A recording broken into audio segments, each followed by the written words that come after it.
মেহমান আসতেছে, কিন্তু ঘরে ডাল ছাড়া কিচ্ছু নেই। আমার কাছে একটা ভালো আইডিয়া আছে। কি আইডিয়া শুনি? যখন উনি আসবে তখন কিচেনে একটা বাসন ফেলে দিবে। বাসন ফেলে কি হবে? আমি জিজ্ঞাসা করব কি হয়েছে, তুমি তখন বলবে কোরমা পড়ে গেছে। ও, কোরমা তো গেল, তারপর?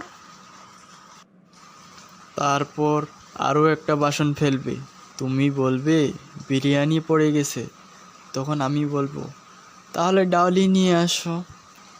তখন মেহমান আর কিছু বলবে না।